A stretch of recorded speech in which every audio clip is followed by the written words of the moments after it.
Start today. The #1 cable news show for 8 years and counting. The O'Reilly Factor.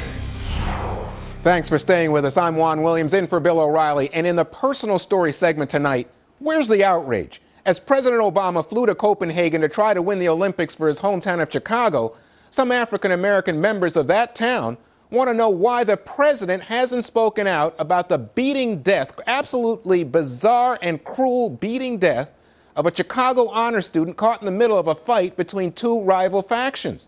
President Obama was very vocal about the controversy surrounding the arrest of a black Harvard professor by a white cop.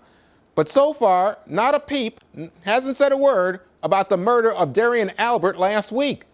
That said, Attorney General Eric Holder and Education Secretary Arne Duncan will go to Chicago next week to meet with members of the community.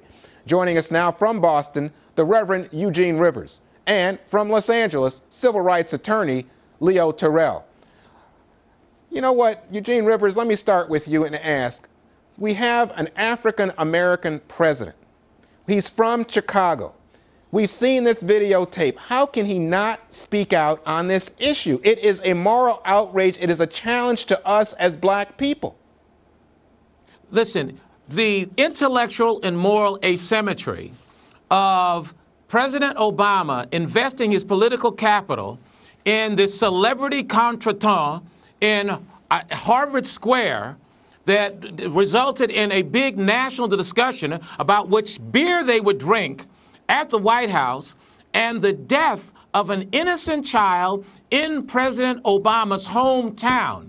Listen, President Obama and the Obama administration, it is a shame at best and moral asymmetry that you would be silent on the death of this young child and use this teachable moment wrapped in this tragedy to begin a national conversation about one of the major scourges of this country, which is black-on-black crime. Well, America. Let me bring Leo in here. Leo Terrell, let me ask you something. Can the president, even as I and you just heard Reverend Rivers, we are both, just about want to have our heads blown off. I mean, just can't believe what's going on with black-on-black crime. But is it unfair of us to ask that the president get involved here? Do you think it would make a difference if he, as president, the first black president, said something with heart, with passion? Would it make a difference to these kids who would do something so cruel and so brutal to an honor student? I think respectfully, you and the Reverend are wrong. I think the analogy is a false analogy. The issue involving the police officer and the professor talks about a historical problem with race relations between black and whites. We had a civil war about this. We had constitutional amendments over this. We had a Voting Rights Act and a Civil Rights Act. Black on black crime, black on brown crime exists throughout this country. And to try to criticize the president because he talked about a historical problem that we have had in this country, black versus white, and to criticize him because he did not speak out with the same temperament on this particular tragic situation is wrong. And I think it is a false analogy to criticize the president for that, Juan. Well, wait a second now. One situation, the president thought it was racial profiling. I don't think it was racial profiling when Sergeant Crowley showed up at that house. So I don't see the historical analogy. Neighbors of all races calling somebody to Professor Gates' house. I mean, I don't see that. But anyway, let's assume that what you say is right, okay? Even if that's right, don't you think there's a need to deal with this black-on-black crime situation, especially when it's young men killing each other and killing an honor student? I don't dispute the need to do. Let me just say, I don't think it's an issue about talking about it. But what you're asking the president to do is to raise it to the same national level as this historical problem that we have had with black and white cases. The black on black crime is something of a recent development over the last 25, 30 years. The president sent the attorney general and he sent the secretary of education. But to attack him because he didn't raise it to that level is wrong. All right, Reverend Rivers? No, it's not an attack, it's a challenge. This is a moral challenge to the President of the United States.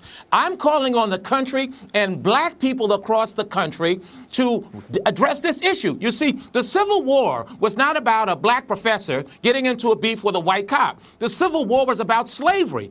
So there's no analogy there. Slavery is what the Civil War was about. In this case, you have this scourge, this epidemic of black-on-black violence, as an entire generation of young black males are drowning in their own blood, and we are making a humanitarian appeal to the leader of this country to exhibit the same moral concern that he exhibited in the case of my friend Henry Louis Gates and this remarkable tragedy where there has been silence across the board. Frankly, just morally, I'm astounded at the remarkable moral asymmetry, and I'm calling on the country. Well, let me jump in. Let me go back to Leo. Leo, you know what? Here's the thing for me.